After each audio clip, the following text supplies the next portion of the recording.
don't need my. Oh, we're on. Hmm. Sorry.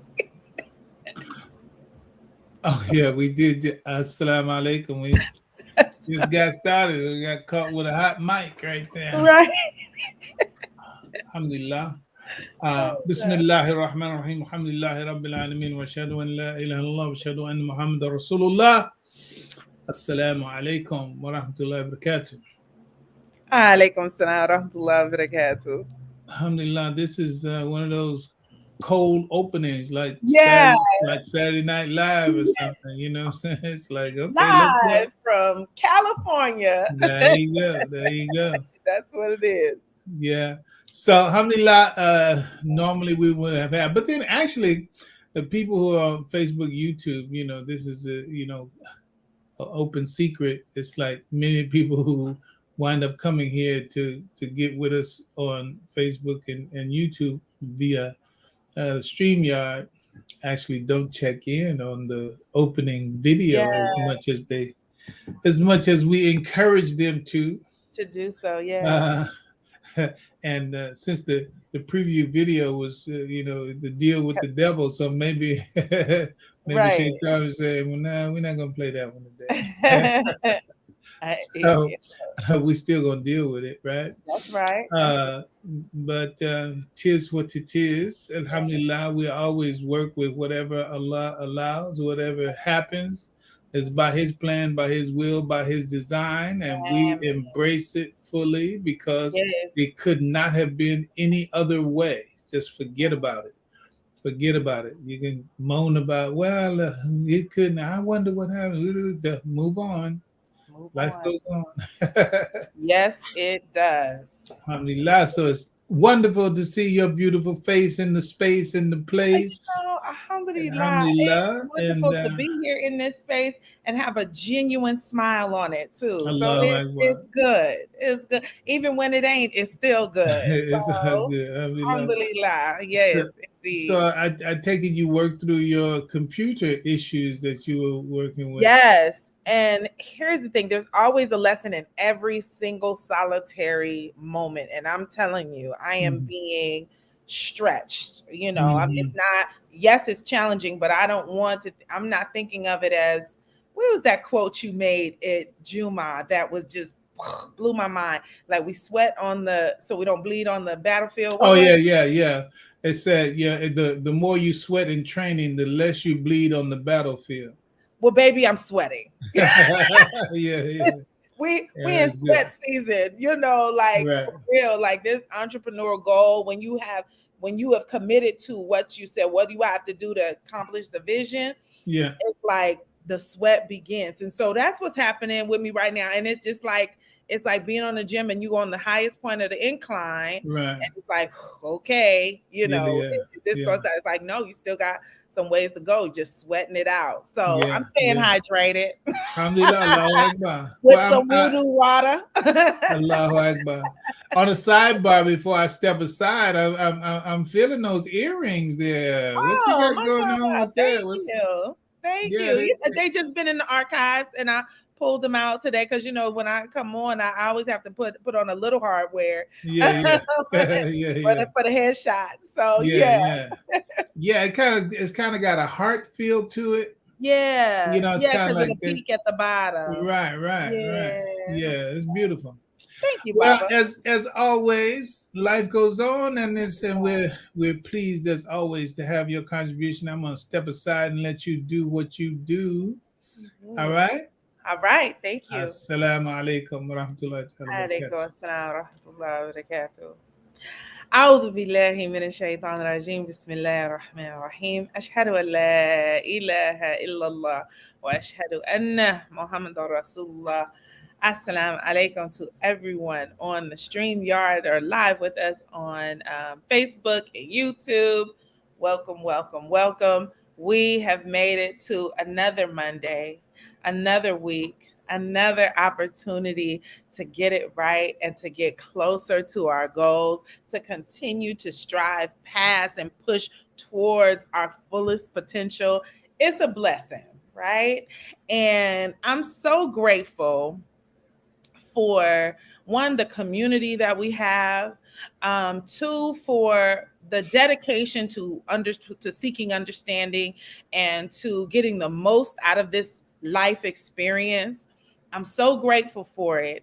And I think that it is something that we have to be okay with, giving ourselves a moment that when you're not okay, it's okay that you're not okay, but we just don't get to stay there, right? We have to find those moments to revisit the prayers that we made, because the prayers that we make are activated the moment we speak it, right? And when I say it's activated, it's not activated on a level of, you know, when I make the prayer, now it's happening. It was already happening before you even spoke the prayer. The prayer was the opportunity for you to be like, you're now declaring that you're prepared to be responsible for this prayer, for this vision, for this goal that you have in mind. Like Allah knew what we want and what it is that we're seeking to create for ourselves and for our lives. And there are moments where we can't quite figure out, what is this challenge that I'm having right now? And is this challenge going to support me? And when you remind yourself of who Allah is to you and in your life, then you go, okay, I know this has got to be some good out of this. So I'm going to lean into it and I'm going to surrender to the process. Lean in and surrender to the process. And there may be days that just feel a little, it's like it's real tight. It's real strong on your spirit. It's real strong on your heart. The environment around you is not conspiring to support the goal that you have in mind. But what do you have? You have La ilaha illallah. You have it. Is there. Easy access, right? And that access will allow us to maintain this level of focus that reminds us that Allah is in control of all the things. Allah is in control, right? So, Imam, I just want to let you know your mic is on. So, just for the little extra sounds, so you don't, no extra conversation comes through. Okay. So, with that, there's some things that we have to always keep in mind when we are setting the goals for what we are doing, right? He's the one that played the Scorpion My King. dad, I mean, let me let him know When he went, chasing through the desert, because he's chasing having through a the little desert. conversation. Y'all getting like the inside feed. So, at any rate, focus on your focus, Camila. So, with that, here's what I want us to think about.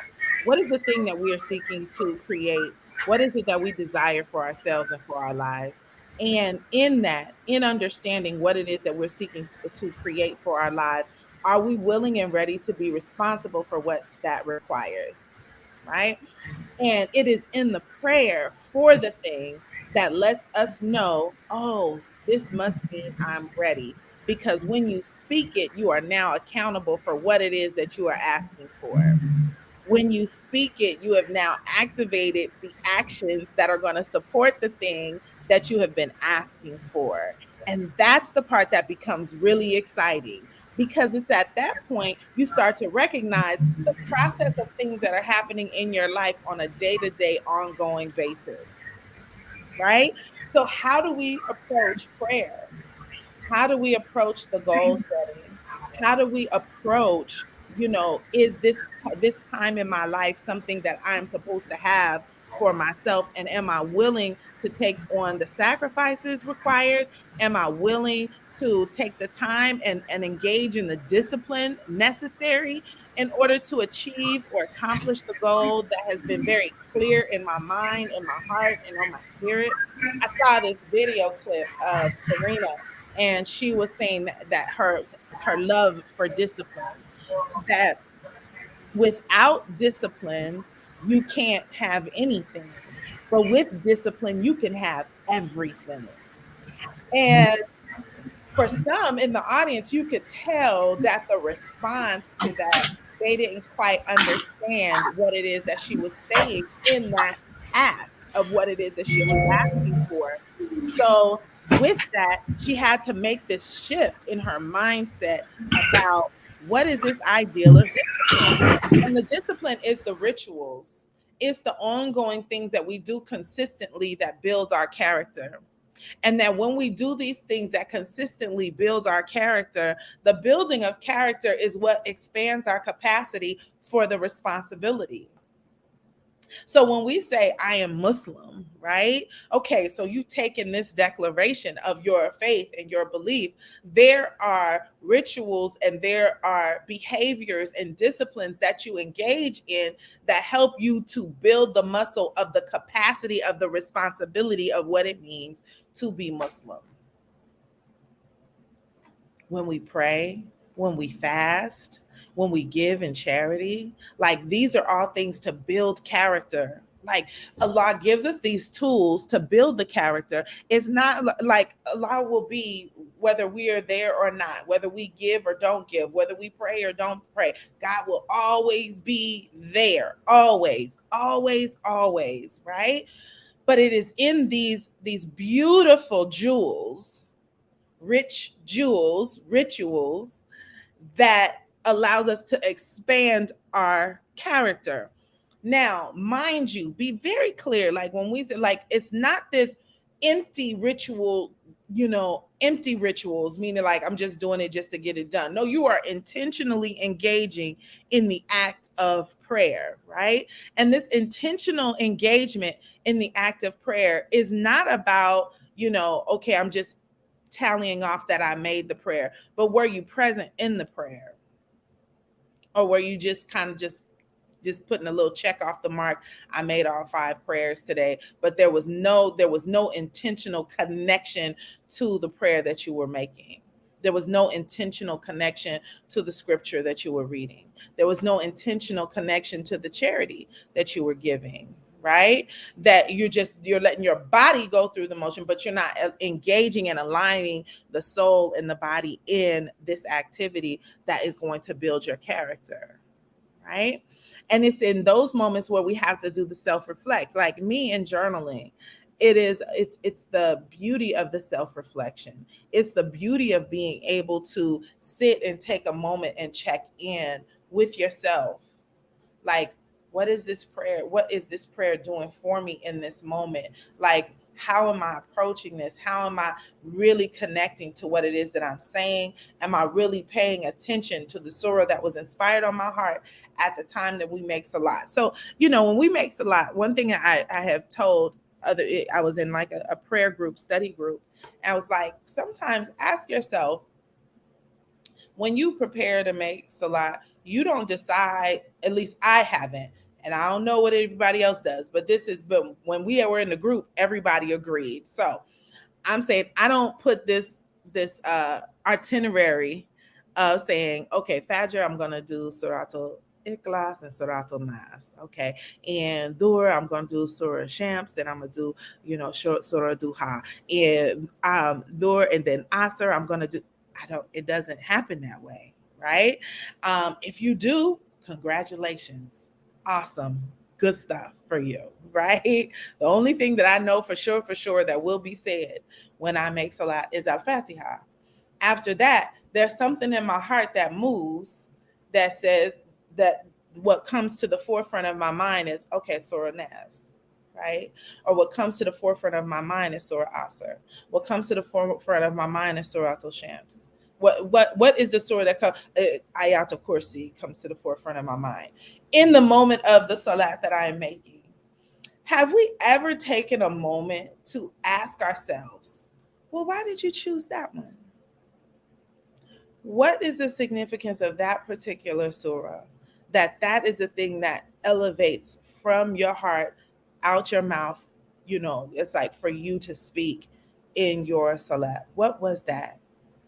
Have you ever taken a time to really sit and study what part of your life is taking place right now?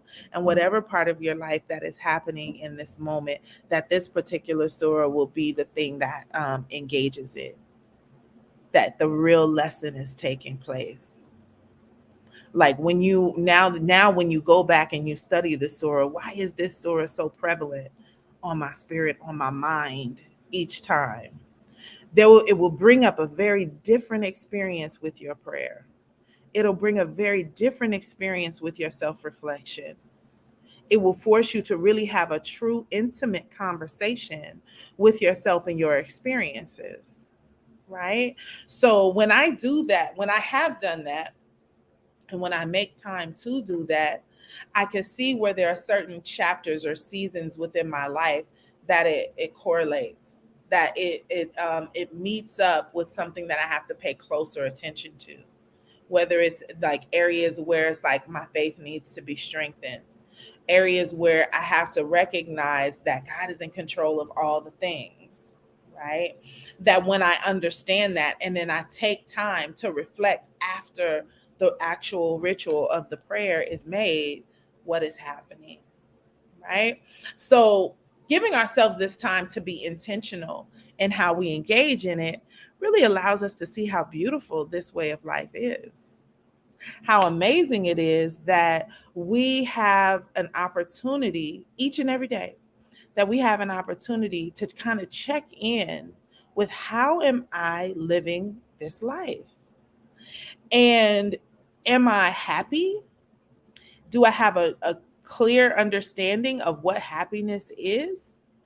Am I being influenced by external forces or other individuals that is causing me to not pay attention to the truth and the honesty that is available within myself?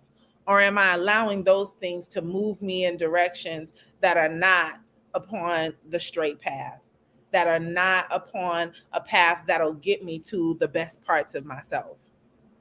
Because I'm thinking about how I'm going to get popular, or how I'm going to move up the corporate ladder, or we're thinking about all the external things to have. And in the midst of that, we're forgetting about what is housed within us, like what we have access to. It's really a beautiful thought. So I want to challenge us to give us this moment. I want to, I don't know if everyone is journalers, but I say, I'm a big advocate for journaling. I'm a big advocate for written reflections, to reflect, reclaim, and receive. I really believe that, right?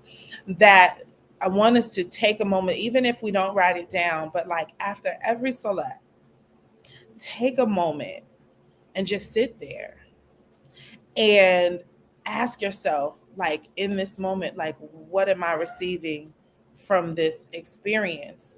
How am I going to now execute fresh and new from this ritual of prayer to the next prayer that's made? Like I have these check-in points after each prayer. I have this check-in moment to check in with myself. I don't just get up and then just get right back into the swing of things. No, I take a moment. What did you feel in that prayer? What is it that you understood about the conversation that you were just having? How did how did your insides respond to the silence of the prayer? Like, where was the conversation happening? Was it your heart that needed this extra check-in? Was it your mind, your intellect needed that extra check-in? What was it, a part of you that was connected to this ritual of this salat? And understanding that the prayer is not the thing that starts it, it confirms it. The prayer confirms what you're seeking. I had a client had told me, and I didn't research this as of yet, but maybe when the imam comes back in, he can shed some light on it. But she had mentioned a hadith where the Prophet sallallahu alaihi wasallam said that when you make a dua to Allah for a thing, that to not say inshallah, right? And it's like the inshallah is for an activity, like what you're doing, because you need to check in with God to see, okay, yeah, like it's by God's permission. Like if Allah says so, then it's so. But Allah is the only one that has the access to the things that are, like when you're asking for, for the Jannah, or you're asking for the forgiveness, that it is from Allah that you're asking for it, right? And that Allah doesn't have to consult with anyone to give you forgiveness. Allah does not have to consult with anyone to give you the reward. Allah does not have to consult with anyone. Like, you're going direct to the plug. Like, this is what I'm asking for. Here's what, and it is completely in Allah's hands. Now, if I'm pursuing a business action or something that I want to do, it's like, inshallah, I'm gonna start this business. Okay, that makes sense. right? Because it's by God's permission.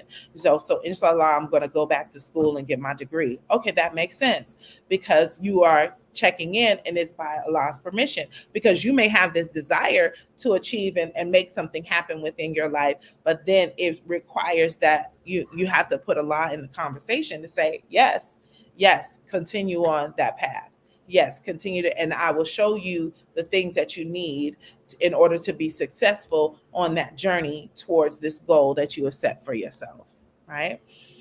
And so these check-in moments for us to write it down, to not overthink what it is that you're writing down. You don't have to overthink this, be grammatically correct. It could be in the form of a list, the words that come up for you, the things, that the goals that you have in mind, and then asking yourself, what has been stopping me from executing this goal? What has been stopping me from going forward and making this happen? So all of those ideas are things that are so very important to check in as we engage these rituals that build our character. And in us building our character, we take on the responsibility of what it means to be Muslim. And with that, I call the Imam back into the room.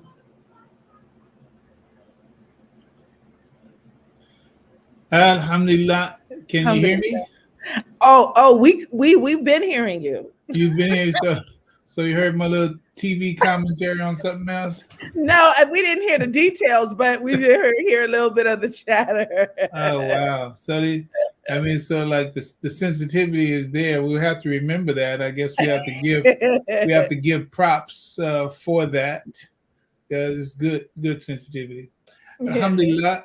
Yeah, Alhamdulillah. we're working through making these in-flight adjustments for today's broadcast, and as Yeah. always, the richness of your contribution is Yeah. deeply appreciated. I'm Alhamdulillah. going to keep this train moving on down the Go ahead. track, inshallah, and Inshallah. we'll see you at the next stop, inshallah. Inshallah. All right. Assalamu alaikum wa rahmatullah. Alaikum salam. All right, y'all. I can't help but say, for some of you, you don't feel the adjustment that we have had to make for today, because it's kind of like this is your usual time for checking in. But the Blog Talk broadcast. So people were with us on Saturday, there was a problem with Blog Talk. I said the music kept playing or something like that. I didn't know because I was hearing it on my end, and then several people brought to my attention afterwards. They tried to reach me during the time, but I'm hearing it, so I wasn't thinking there was no problem. And plus, I wasn't paying attention. In any case, turns out that no, it was not playing through. So then we had no broadcast on Blog Talk yesterday, so I didn't have a chance to find out that, okay, well, yeah, there is a problem again. So when I tried to log in today on Blog Talk Radio at normal time, 4:30 Pacific time, couldn't log in. And there was no message except a little message on the studio screen. But it suggests that you could use your phone, but I couldn't. But they said they were trying to work out a problem with the direct mic input. So that doesn't work for us because we don't use it that way. So there's a little adjustment that we've had to make. Maybe it's psychically, emotionally, what have you. Because normally we have this lead time for you have to play a little audio, and then we have a little intro music before, and then a chitter chatter between her and I. But life goes on. So I'm going to finish that editorial comment and go on where we are. What we are continuing on. What we're continuing on is what is the truth about the deal with the devil. What is the truth about the deal with the devil? And let me say, what is my intention? What is my objective?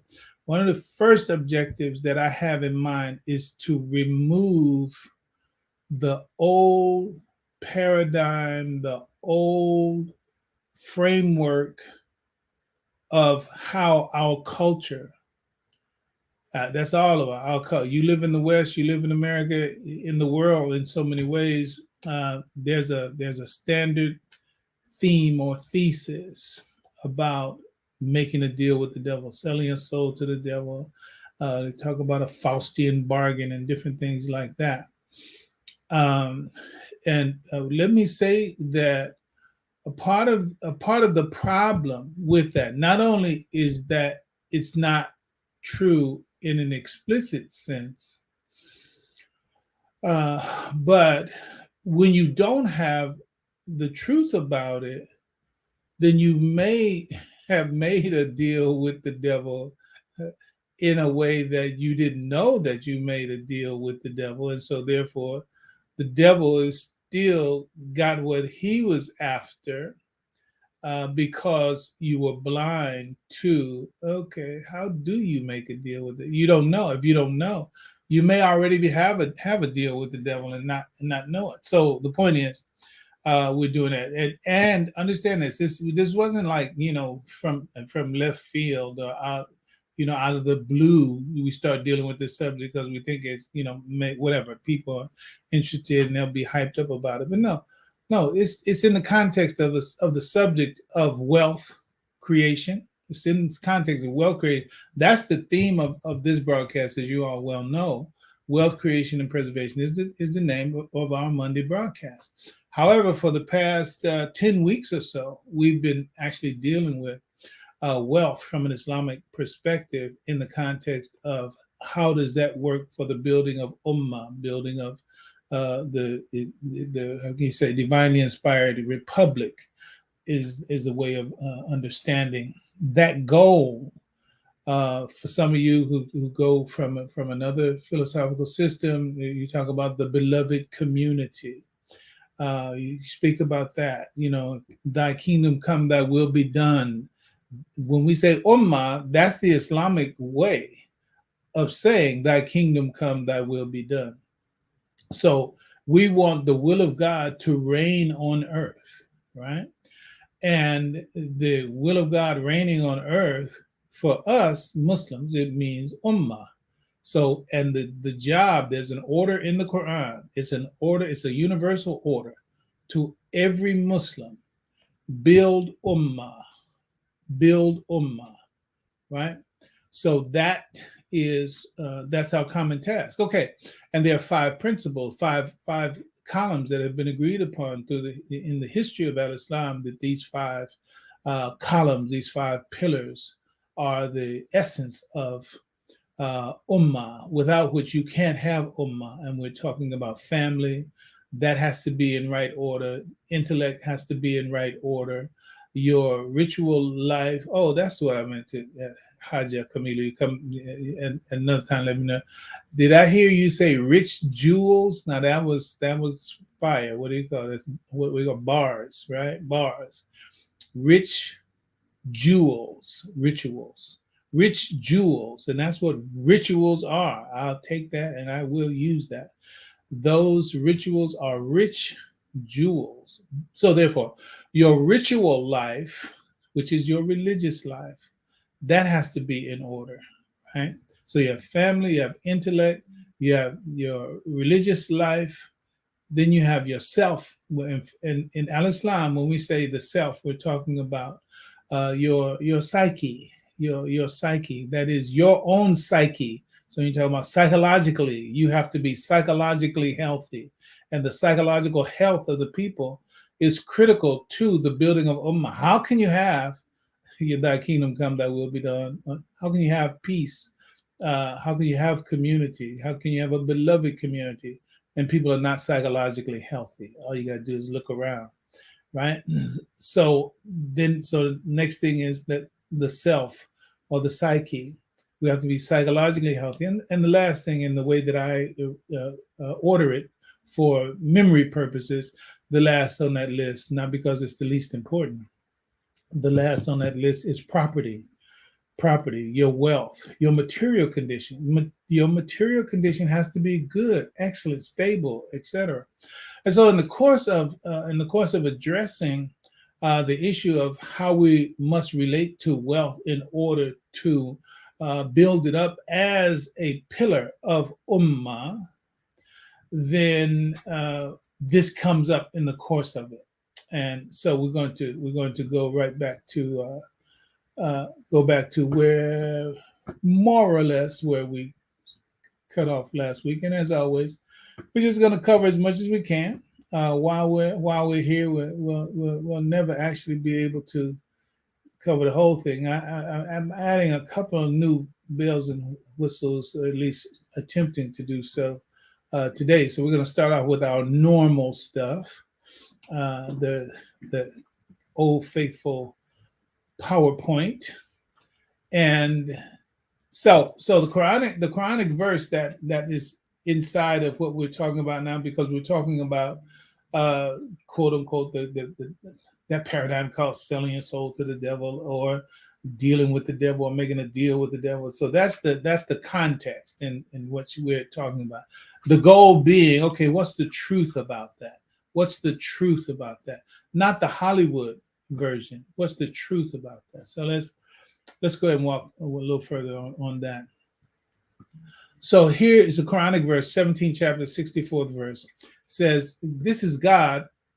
Everything in the Quran, even when it said, "And Satan said," blah blah blah. Satan didn't say it. God said to us what Satan said, right? So in this case, Allah is pointing out to us what He had said to the Satan who had promised that he was going to seek to undermine the destiny of man as intended for man by God.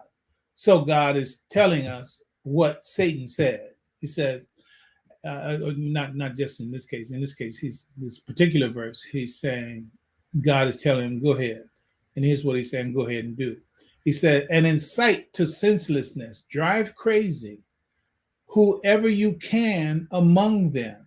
God is not worried about Satan. God is not worried about the devil.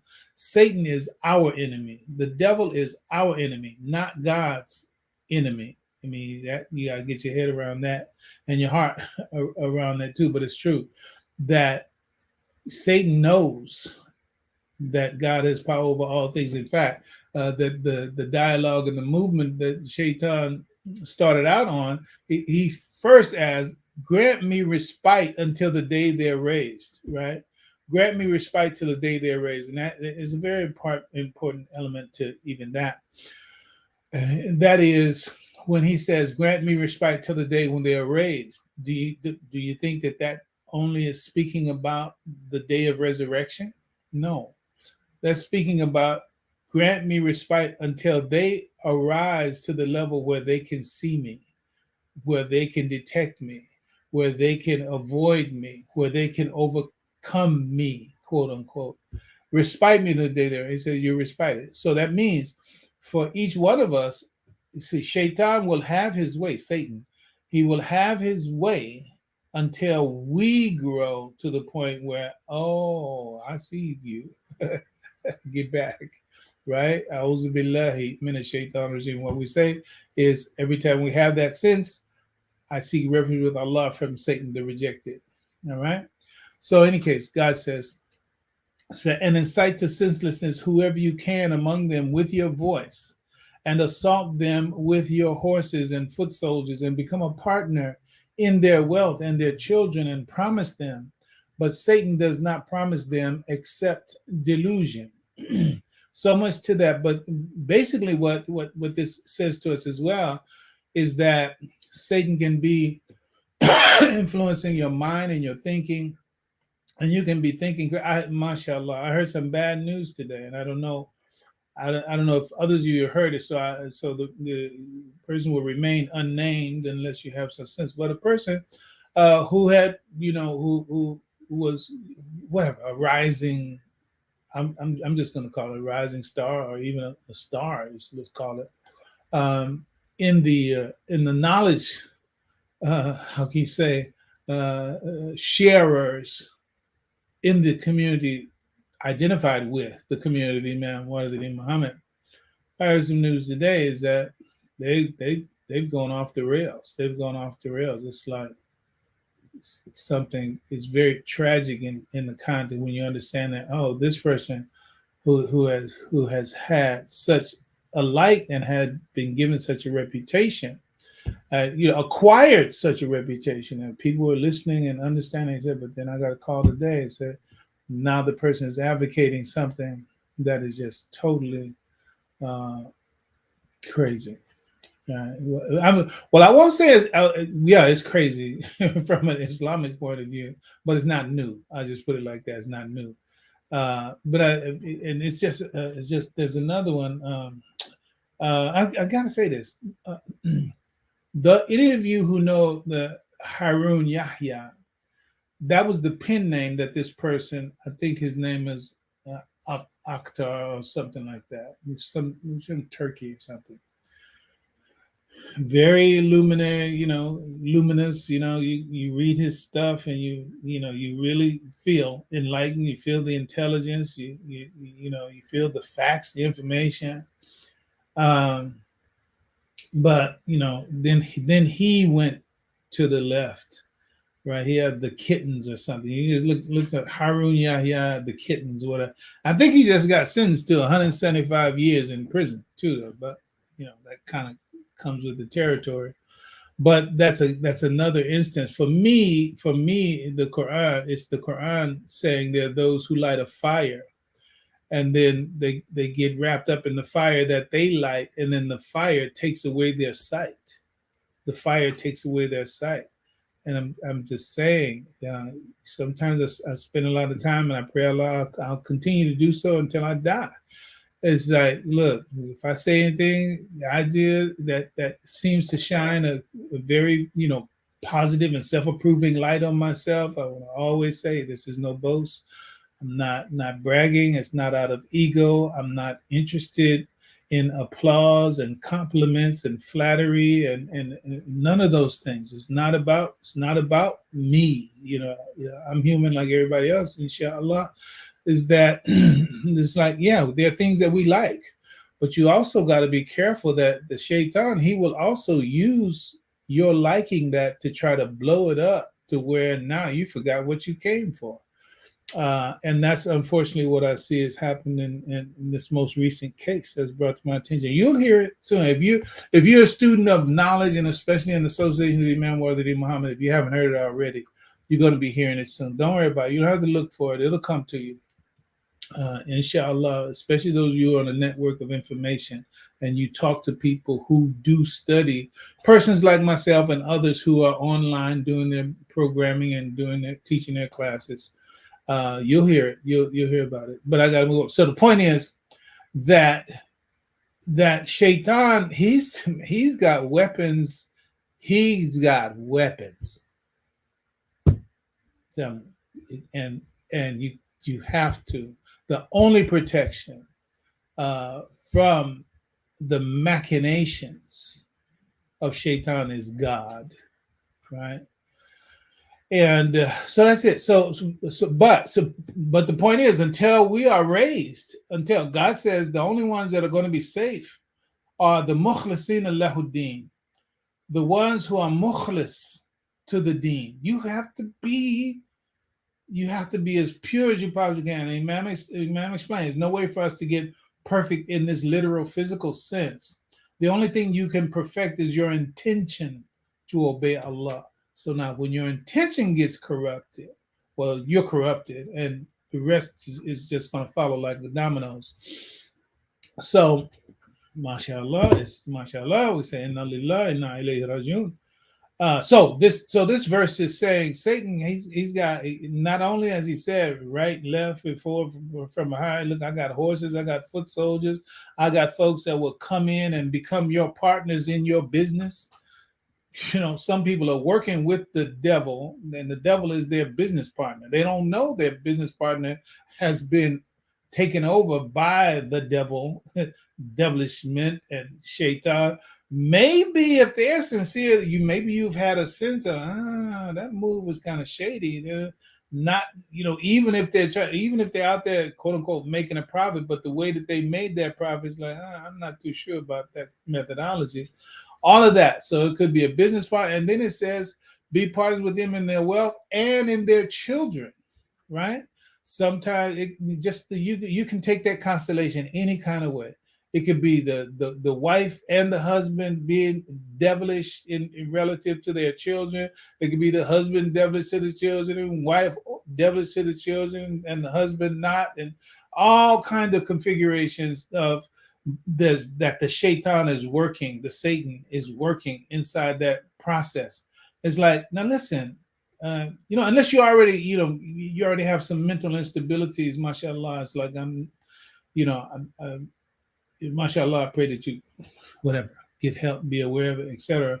But in all of my saying this, it doesn't mean that, it's not, I don't know. Maybe he working with the devil. Maybe she working with the devil. Maybe they working with the devil. Look, if you're sincere to Allah, you don't have to worry about it. But you need to know that those kinds of things can happen, right? And yes, that is the kind of stuff that horror flicks and terror movies are made of. From the places that you least expected, you got this insane devilishment coming up out of the husband and coming up out of the wife and coming up out of the children and coming up out of the neighbors and the neighborhood, etc. Yeah, but those are depictions of the different ways that people Mobile, it was at Montgomery, Alabama. As I see now, all you guys say is Montgomery, Alabama.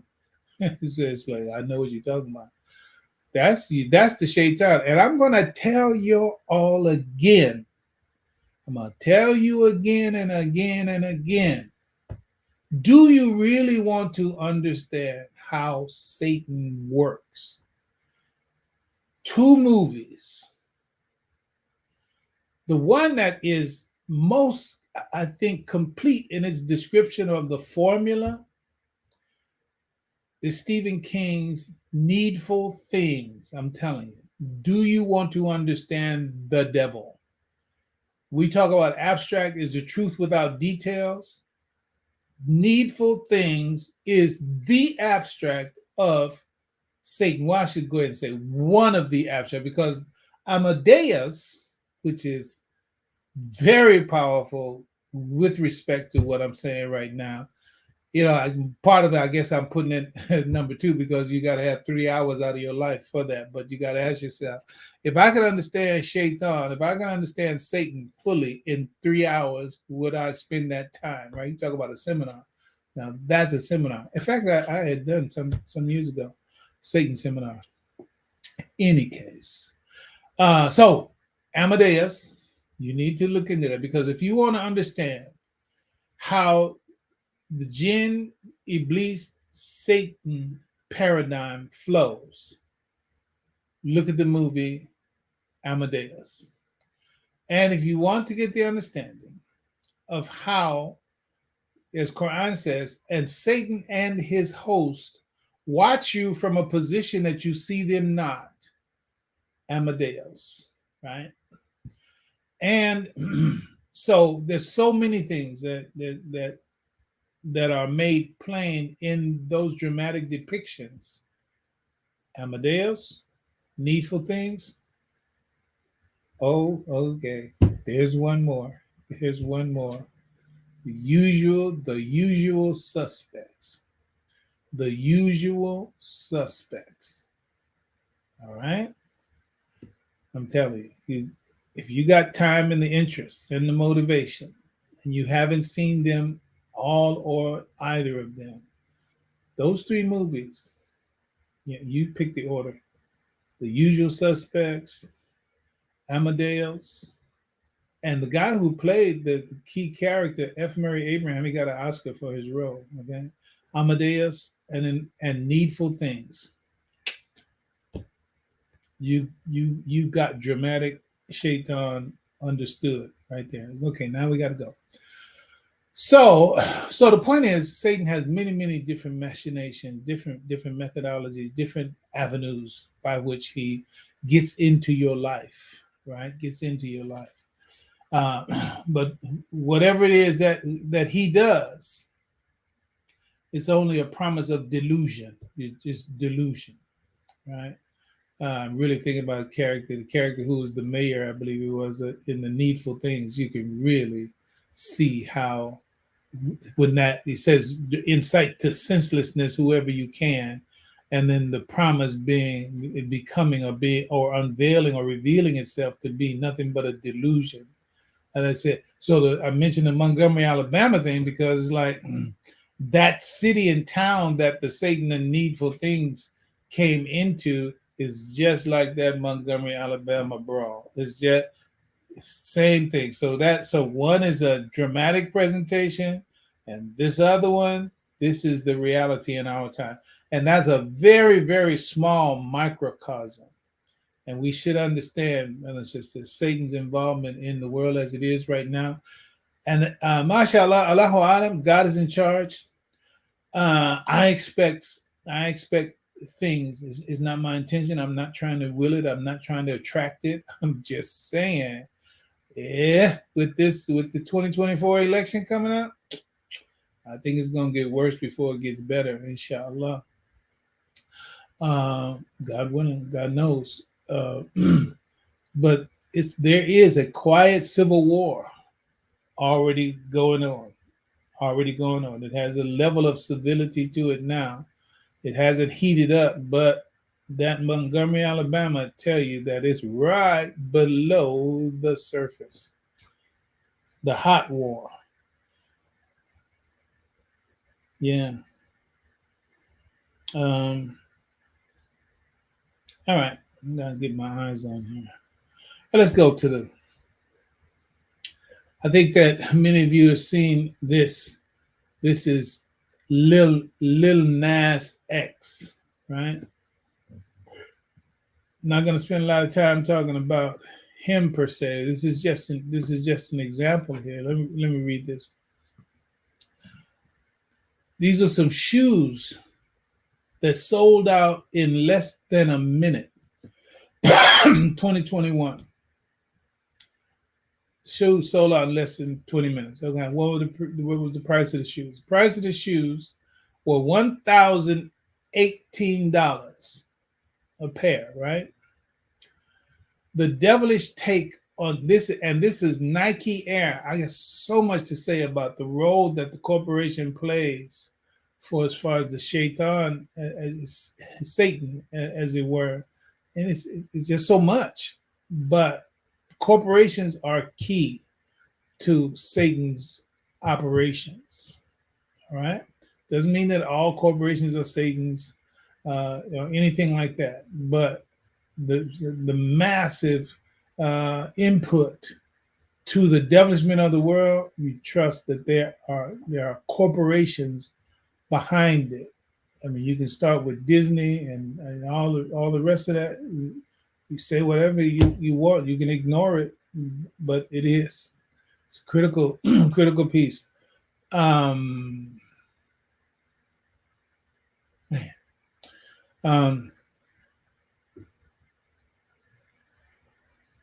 Let's skip. I'm thinking about psychopaths, right? There's a documentary about psychopath and talking about the corporation. that the corporation is a textbook psychopath, a corporation. And you know they say corporations are persons. Corporations are persons, and unfortunately, there are many of the repeat offender corporations which are by whatever that manual they use, whether a DSM, something DSM 4 or 5, whatever, where when you look at a symptom and then you go to the book and you see a symptom in a patient or a client, and then you say, okay, they're manifesting this, that, and that. Then you go to the DSM and say, okay, when you see these attributes, what are you seeing? So you look at the patient, look at the attributes and behavior, then you look at the DSM and say, okay, corporations are psychopaths, right? By the book, right?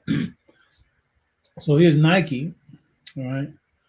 Nike's Air Max 97 sneakers comes decorated with a pentagram. Okay, that's a devil's sign right on the surface of the shoe, right? A pentagram pendant and an inverted cross, okay, and has Luke, a Bible verse, Luke 10:18 stamped on the side of the shoe. Right? The Bible verse references Satan falling like lightning from heaven. This is Nike.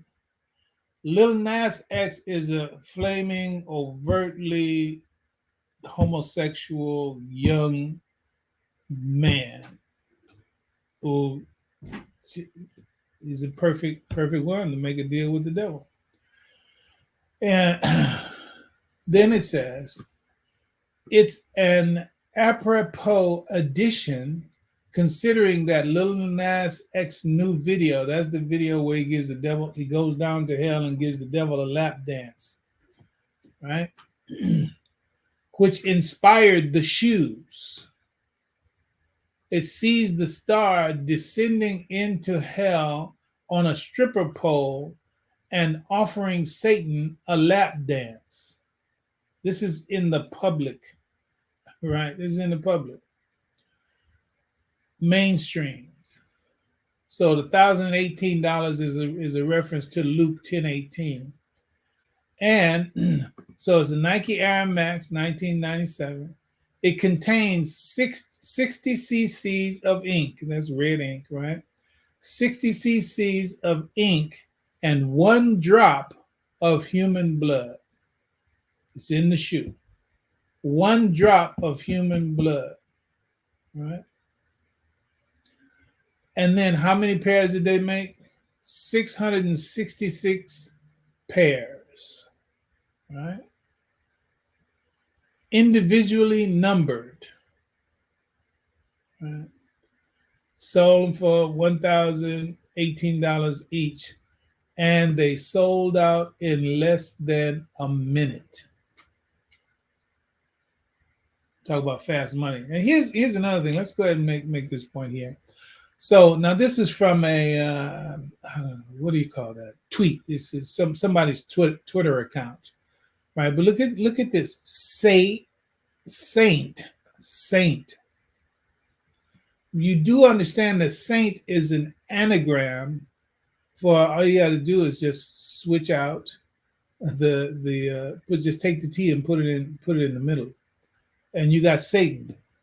No, that's Saturn. No, that's Satan. Because the paradigm is just like you can have the word God and you turn it around, you got dog. God, dog. And the saint can become Satan, right? And Satan can present himself as a saint as well. So you have that paradigm at work just in the world at large. So MSCHF. So obviously that means mischief, right? Mischief times Lil Nas X in the Satan shoes, right? So that is an example. It's overt, it's explicit, it's out there, it's concrete, it's dealing with the taboos of this world, right? So this is taboo, right? Okay, well that's where the money is, right? That's where the deal is. And so in terms of that, that's the strategy. It's satanic strategy. Let's go. So now God says in the Quran 45:23 says, "Have you not seen the one who takes his desires as his God?" So let's go back to the picture. So you see down here in this picture, I don't know, I guess it kind of looks like a tuna can or something like that.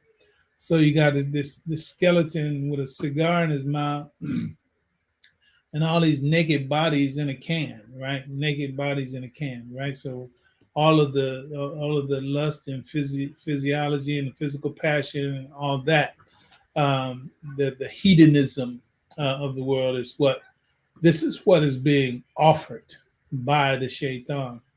all the flesh satisfaction you want, you can get it there. Uh, so then, now this verse 25, this verse 25. Hold on just 1 second.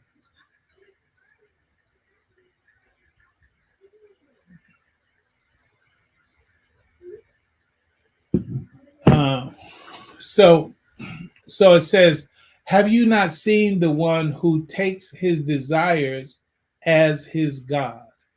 Have you not seen the one that takes his desires as his God?" So this is a part of the beginning of the deal, right? If you make your passions your God. That passion means it's not just sexual passion. It's like you can be driven, you have a drive, right? You can be driven to something. It can be athletics, it can be entertainment, it can be business, it can be politics, it can be anything. It's a drive. I'm gonna play a clip, inshallah, if I got it right, meaning how to do it. That speaks to that. So it begins when you start to worship your drives, when you start worshiping your passion, what you're passionate about, and you think that passion has the right to overcome anything that opposes it or to be against anything, including the creator of the heavens and the earth, because that was the situation with Iblis, that he thought he said, you created him from mud, molded and shaped. You created me from fire. So that fire is passion. And then that passion can get in the way of your obedience to God. And so, even a good thing that you may do have, a talent, an ability that you have, entertainment, athletics, politics, etc., that thing can become your God if you let it. And that's a problem. And that's all that all Satan wants you to do is, as long as you ain't looking at the real God as God or believing in the real God as God, well, my work is done here. So he'll bring you into the worship of your own desires. And so this is what God warns us against. Have you not seen the one who takes his desires as his God, right? Now, this is a big part of what my hope is to get across to you today. So I'm gonna stop sharing that right now, and we're gonna come back to it, inshallah. And let's go to here now. I want to share something else, a new share.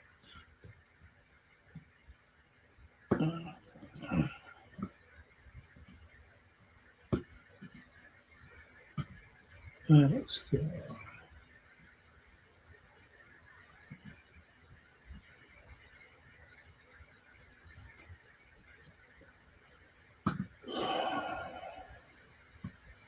Yes.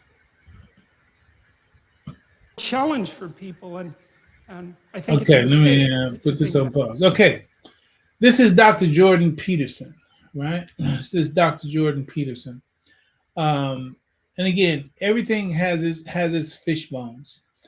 So I tell you, you watch out. I can't say to you right now. I could say there's one thing, but that's because he misinterprets that. But I don't want to go into that.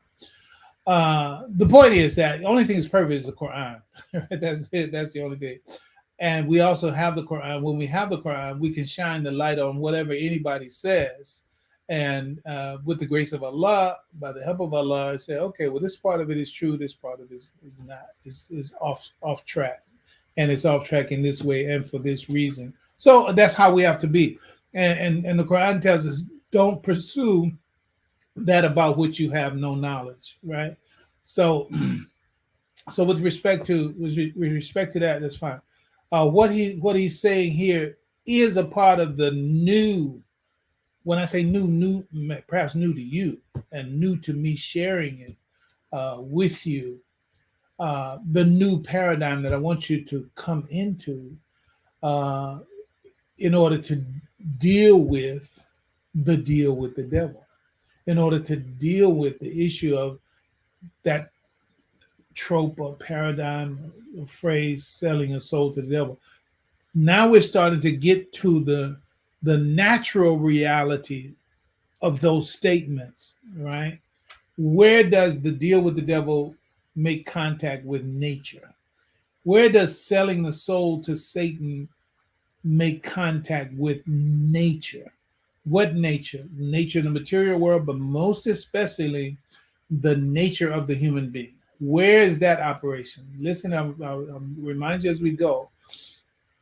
God says, get ye down from here, all of you together, some of you being enemies to the other, right? So even in the story of the quote unquote, what the world calls the fall of Adam, Allah said, get ye down from here on earth will be your dwelling place for a time. And so the idea that Satan was never absent from us, is never absent from us. And so and also where the Quran says, just to give you a little bit of a frame, where the Quran says that, and the jinn we created before from a fire free from smoke. These are things that you have to take them out of the abstract, bring them into the concrete, take them out of the metaphor, and bring them into the actual representation that it's speaking to, right? Because when you're given a parable, when you're given a similitude, when you're given an abstract, when you're given these allegories, analogies, terminologies that speak to realities that are transcendent to our five sense life, all right, you should know that Allah has revealed this to us, and He said it this way. And when you look into it by Allah's grace and guidance, you say, okay, and see, this is what it's talking about in your real life, in your concrete life, right?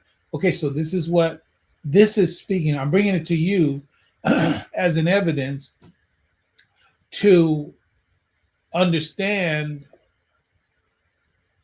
what plays a role in the deal with the devil, right?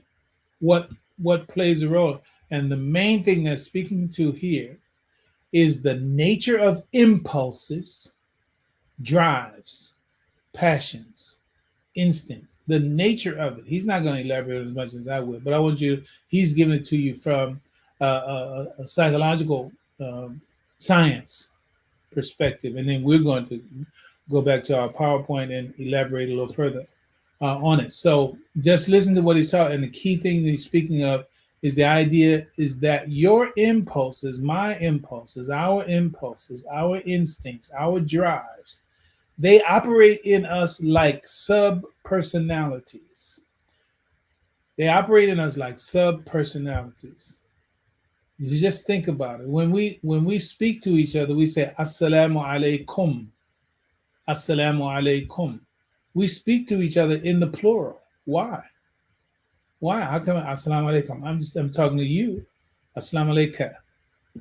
If I'm just talking to one person, Assalamu alaikum. No. Assalamu alaikum. Peace to all of you. Right? Where's the plurality? Where's the plurality in me? Well, here's at least a part of it. All right, so here you go. That way. Because I think consciousness is far more than we think it is, but it's still something we have to grapple with. I'm a psychoanalytic thinker, and what that means is that I believe that people are collections of subpersonalities and that those subpersonalities are alive. They're not machines. They have their viewpoint, they have their wants, they have their perceptions, they have their arguments, they have their emotions. They're like low-resolution representations of you. You know, when you get angry, it's like, it's a very low-resolution representation of you. It only wants rage, or it only wants something to eat, or it only wants water, it only wants sex. It's you, but shrunk and focused in a specific direction. And all those motivational systems are very, very ancient, very archaic, and very, very powerful. And they play a determining role in the manner in which we manifest ourselves. as Freud pointed out with the id, we have to figure out how to take all those underlying animalistic motivations and emotions and civilize them in some way so that we can all live in the same general territory without tearing each other to shreds, which is maybe the default position of both chimpanzee and humanity. So I take that seriously, the idea that we're a loose collection of spirits, and that it says in the Old Testament somewhere that the fear of God is the beginning of wisdom, and I think this is akin to that. If you know that you're not in control of yourself thoroughly, and that there are other factors behind the scenes, like the Greeks thought that human beings were the playthings of the gods. That's the way they conceptualized the world. And they sort of meant the same thing. They meant that there are these great forces that move us, that we don't create, that we're subordinate to in some sense. Not entirely, but we can be subordinate to them, and they move our destinies. That was the Greek view. And there's something, it teaches you humility to understand that there's a hell of a lot more going on behind the scenes. And you're the driver of a very complex vehicle, but you don't understand the vehicle very well. And it's got its own motivations and methods, and sometimes you think it's doing something and it's doing something completely different. You see that in psychotherapy all the time because... Okay, so let's go back to our PowerPoint piece. Let's see.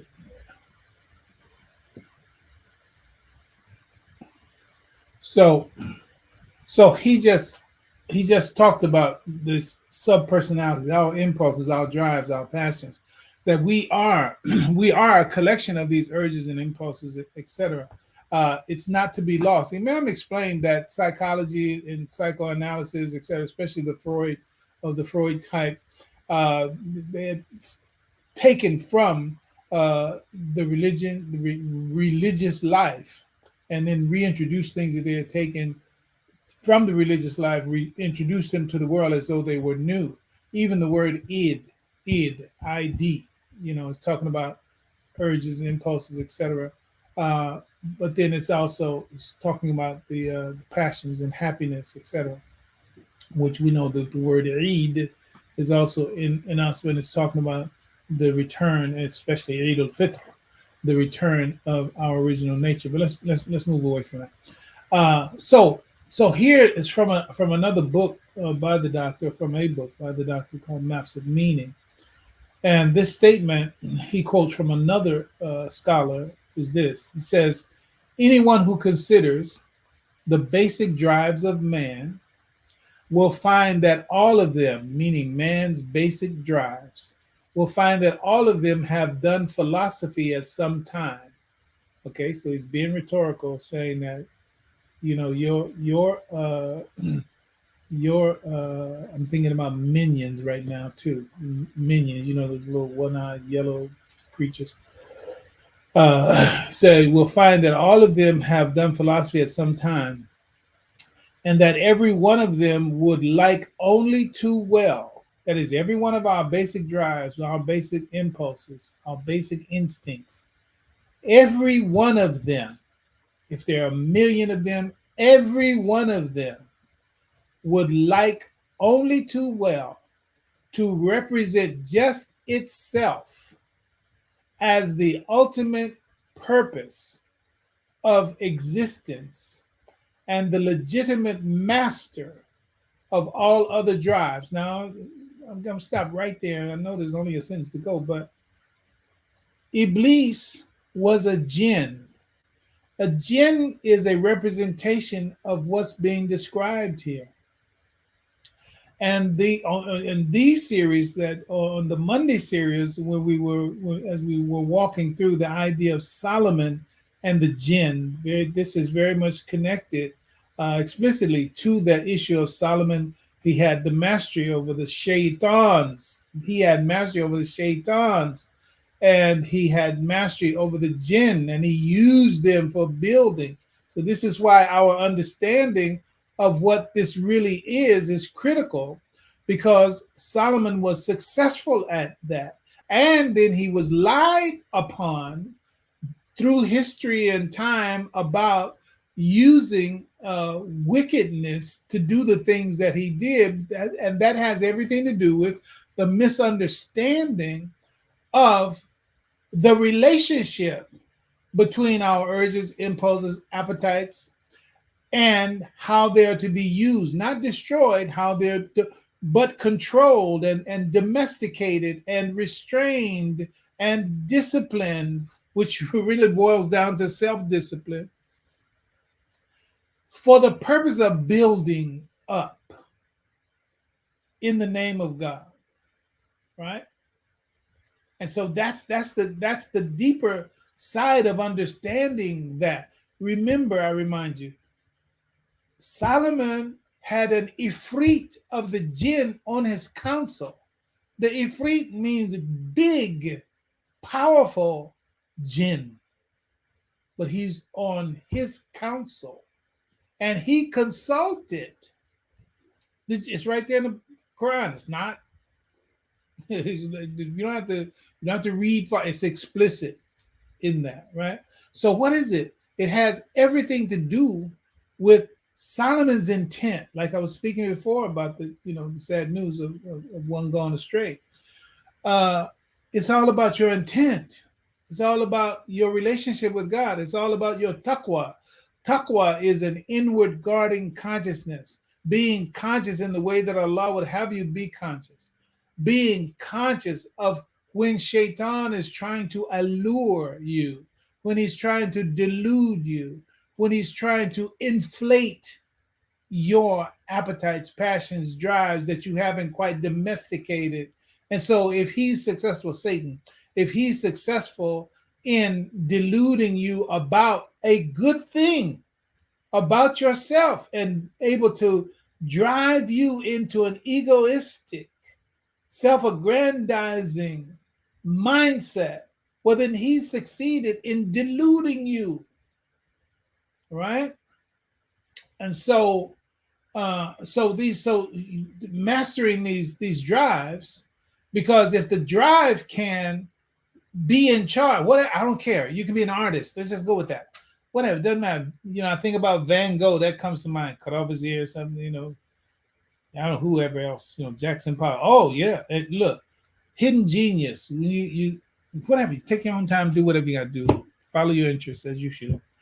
But there's a book I always recommend, audio books, Hidden Genius, and just read Picasso's, or hear Picasso, whatever, listen to Picasso's story in that. Picasso was a psychopath. Picasso, sadomasochistic psychopath. Yeah. He made a deal with the devil, right?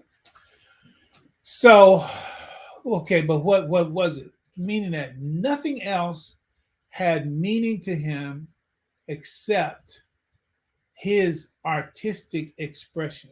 So it's a talent, it's a potential, it's a drive, it's an appetite, it's a skill set, but there was no God that it was subordinated to. And because there was no God that it was subordinated to, mashallah, listen, our brother Mike Tyson, sterling example for what I'm talking about. The Mike Tyson before the Mike, everybody got their stuff, right? But he ain't got the same kind of stuff. In fact, when he finished the fight game, right? When he retired inside the ring, I don't know who it was. He was fighting somebody. Obviously, y'all know, you can find out. But he said, look, it's just not in me anymore. I don't feel the same way about it. I'm not. This is a fight that he lost, like I guess it was his last fight. And he's just saying, I'm not. It's what was in me ain't in me before. Now, this was after he became a Muslim. But before he became a Muslim, and the very door when he walked into the Muslim, you could hear the jinn talking through him when he won that fight. I think it was against the ear biting situation. I don't know who, real deal Holyfield, right? That was, you don't think that was a jinn operating, right? Man, that was jinn. This was a jinn. When that guy was walking in the ring, and that was a jinn. I want to eat your children. Allah Akbar. This is, come on, man. Just like that. But he was committed to that skill, that craft, what they call the sweet science. But he was being driven by the jinn of that impulse, the jinn of that drive. That was not a Muslim that was in charge of that. Even at the door of Shahadatain, still said, Quran, right?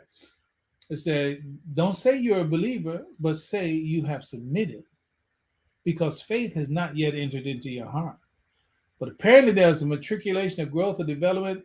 That jinn that had all that power, that had the 92-second knockouts and all that, that was jinn operation right there.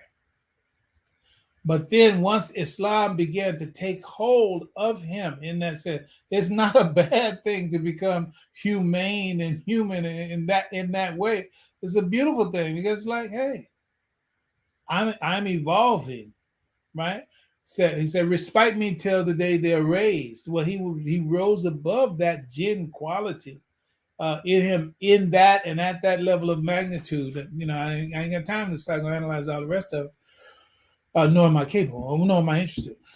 In any case, so the point is that these are examples of you see that there's some of those who are, quote unquote, at the height of their game, whatever it might be. But what you may actually be seeing is the shaitan, the jinn, that has taken over the human person. And that success and that height of achievement in that field, again, athletics, entertainment, art, whatever, it could be politics, anything. It's not there's a case where it might not be that person, but the Satan who has convinced them to let go of all of the moralities that would limit their behavior to a set of boundaries that keeps them from arriving at idol status, right? But those who get to idol status, they get there by breaking the moral bonds that should say, look, there's a limit to everything. No, you don't want to go there. You don't want to do that. That's crossing the line. Well, the ones who are willing to cross that line, the Madonnas of the world, all right? Because there's I guess I need to just keep going. There's an underlying pool. Listen, there's an underlying pool of people out here in the world that are broken in so many ways and undisciplined in so many ways. Quran says, many do mislead men by their appetites unchecked by knowledge. There are many, so it goes both ways. The appetite unchecked by knowledge is in the one who is doing the misleading. So you have those who are leaders who are misleading, but how are they misleading? They are misleading by their appetites, their basic drives, unchecked by knowledge. They are not paying attention to that drive that is a part of the quote unquote apparent excellence that they're displaying, but they're not aware of the potential catastrophic possibilities that will follow that if you don't put it under, let's just call it God control, not just self-control, God control, right? And then you have those who say, well, no, I'm going for it, right? Okay, well, that's the deal with the devil. And so, yeah, you're going to, the many with their appetites unchecked by knowledge also means, so now you have the audience, so you have the one who's leading it, his appetite or her appetite and his and her appetite unchecked by knowledge. They don't know what they're being driven by, but they feel that it's right for them to just follow it and not limit themselves. So they just go with it without any kind of mitigation. Just let's go, right? Lil Wayne, right? Lil Wayne is a little genius in terms of what he's doing. I'm not denying that at all. But first, let's start. Just look at it. That's one. Okay. God says that Satan says, I will cause them to deface the fair nature. Deface the fair nature. All right. And then, in terms of that, the book album, I'm not a human being. I mean, that's the album. I'm not a human being. It's got a little devil baby with an upside down cross, all that's right. That's a deal with the devil. But many do mislead men by their appetites unchecked by knowledge. Right. So then, the misled leaders have a whole pool like oil under the ground, a whole pool of people out there whose appetites are also unchecked by knowledge. So they're all the little minions. They don't have no self-control. They're not being invited to self-control. They don't have any self-discipline. They're not being invited to self-discipline. They don't have any morals. They're not being invited to morals. And we're talking millions, hundreds of millions. There's 7 billion people in the world. So you understand that there are hundreds of millions of people who can be described the way I just said. And what does that mean? For people who are able to make that deal with the devil that I just talked about, breaking the bonds of morality, etc., going into the taboos and rejecting the taboos and breaking, quote unquote, the taboo fence and guidelines and going over the fence, there are the repressed, quote unquote, massively. What do you mean repressed? I'm not talking about political repression or economic repression. I'm talking about the repression that is natural for civilization. Civilization said, no, don't sit at the table and just burp. Come on. No, don't put your elbows on the table. You know what I'm saying? Whatever. All these social etiquettes. Islam is called adab, right? Civilization was possible because there was an embrace of limits and guidelines, etiquettes, so that people will look on the streets, right? There's the rules of the road. Well, they get broken, you know that. But generally speaking, driving in general is safe because, hey, look, man, you see that double yellow line. So you're supposed to be on that side. I'm supposed to be on this side. You see this white line? Okay, I stay between here and there, and you stay between there and there. Okay, you're gonna make a turn. You got to use your signals. Those are the rules of the roads. That's the etiquette, and so therefore, traffic in general is safe, and we move about. We think about these two lane highways. One going one way, the other going the other way. You are trusting that this person is going to stay on the proper side of the road. You are trusting that every time that you're driving. The point is that highway safety, whatever, driving safety is possible because there's a respect for the rules of the road. Okay, well, civilization, when you have civilization, then civilization has its rules of the road, right? And as long as people respect the rules of the road, that is a form of repression. You might feel like skipping the line and jumping ahead and doing this, but a part of you is saying, no, I shouldn't do that. I'm talking about for civilization. Okay, but then when you have those who will get paid mightily for breaking a taboo, I got to tell you, Edward Bernays, Bernays, the nephew of Sigmund Freud. He is the father of propaganda, and especially in the commercial world, which is where it all started. If you can find it, you can find the Century of the Self, The Century of the Self. Now, you got to have about 4 hours of your life available for that if you can find it. But it's a very, very critical expression of how the mass society is manipulated by people understanding about the masses, what the masses don't understand about themselves. Edward Bernays is the one who weaponized, I'm going to call it, commercially, that knowledge, the fact of women not smoking in public. He was the one that broke that taboo by a strategy that he used at some major, I don't know if it was the Macy's parade or whatever, very early on, some major parade, by convincing them to call the cigarettes freedom torches. So they got to a certain point inside of this parade. It's a national parade, right? Got to a certain point, and so he told them they all had a cigarette in their garter belts or something like that.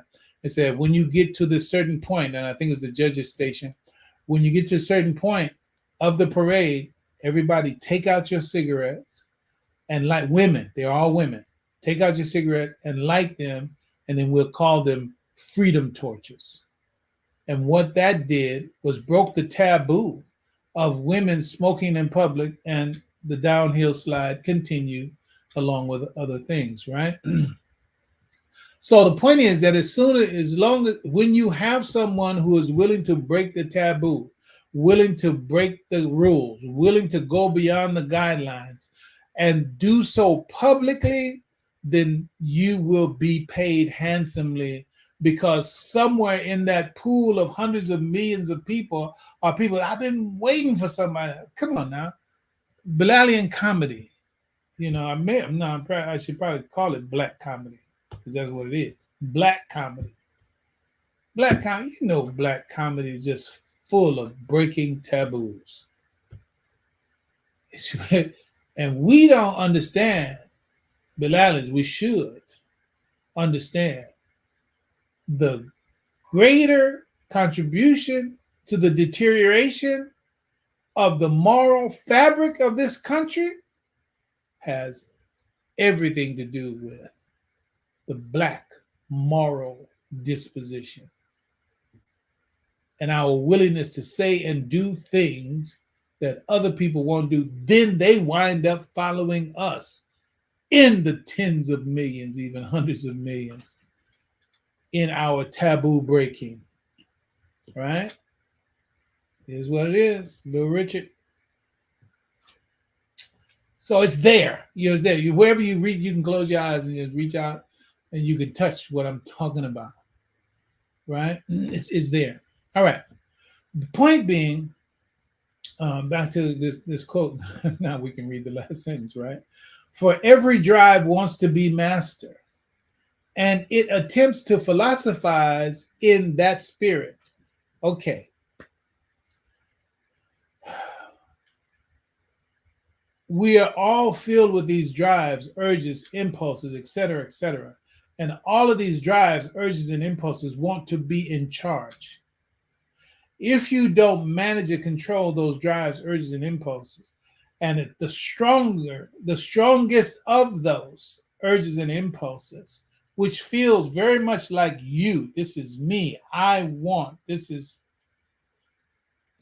real for me, may very well be the quote unquote jinn nature in that impulse trying to take over the whole machinery, such that, and that's what addictions are made of, that very kind of thing, right? It's like, just think, whatever addiction, we've seen crazy addictions. They make programs out of that. Somebody that's addicted to eating Scotch tape. Somebody that's addicted to eating mattress foam. Just telling you, right? And so all the other addictions, as we go to. I had a former drug dealer that said they have drug programs for the drug user, but they don't have any program for the drug dealer, because the drug dealer also has an addiction. He's addicted to the money, that crazy kind of money that comes from drug dealing. There's an impulse in him. Say, man, I love it. They're willing to risk their life all day long in order to get the thrill of the bills coming in from dealing drugs, right? There's no program to get them unhooked from what comes from that cash flow scenario, right? So addictions are made of that kind of thing. So mashallah, we're gonna go ahead and there's much more to be said about it. So just understand we're putting a comma in it right now. This is not the end of the deal with the devil aspect of it, but it's going to be the end of it for us today. And I'm going to call Haja back Challenge in for the people, room, as she said. I think it's a mistake. Let me kill this off here. All right. All All right, right. sweet. Go ahead. Whatever you got. I'm gonna tick down some of these greetings. Oh no, I don't have. I'm always just absorbing the information. I think that it's I've always been on this mind, like this subject is like very layered and intense, right?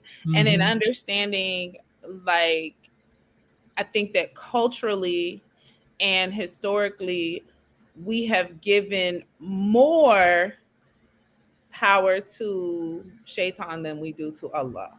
Yeah. And I think that understanding it to a point where it's like you want to recognize the enemy when it shows up, but also recognizing that the enemy does not have the power that we have been taught to Right. give to over time. So yeah, no, that's the only thing I'm absorbing.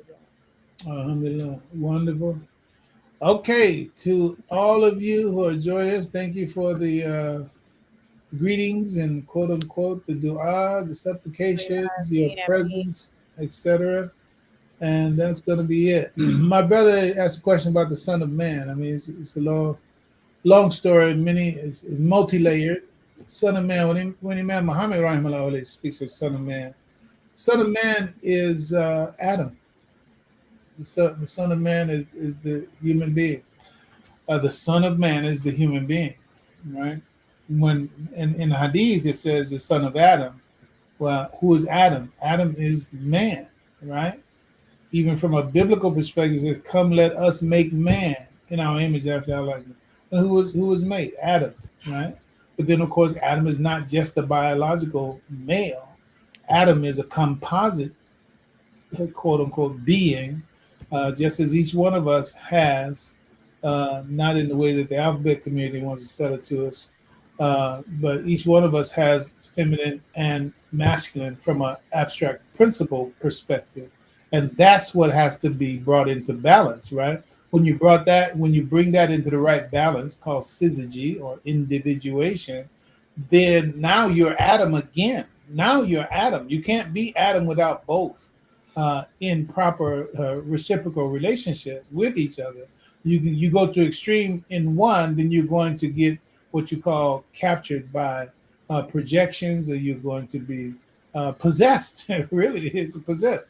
And again, back to the alphabet community, some of these flaming representations that we see these are psychological representations of people who have been captured by their animus or anima. That's a psychological language. You got to put a label on it. You've been captured by it because you haven't learned how to control it or manage it. You've been lied to about whatever the opposing trait is, and so you try to suppress it. But the problem with trying to suppress the opposing side of a psychologically, how can you say, entitled nature. If I try to suppress something that my nature has entitlement and a right to, then what it does is it exaggerates it. It gets exaggerated because I'm oppressing it, and it had a right to exist, and so therefore it winds up taking over the whole machinery. And so you have women who've been taken over by the masculine that they've tried to suppress, and men that have been taken over by the feminine that they've tried to suppress because they weren't taught how to bring them into balance. And I know I opened up a can of worms right there, but it's all good. We'll deal with worms as time goes on. Alhamdulillah. Everybody have a wonderful day. Yes. Inshallah, hopefully Blog Talk will be back on for us next week. But if not, we still so far have this. God's peace be on you. Everybody have a wonderful day. Assalamu alaikum wa rahmatullahi wa barakatuh. عليكم السلام ورحمة الله.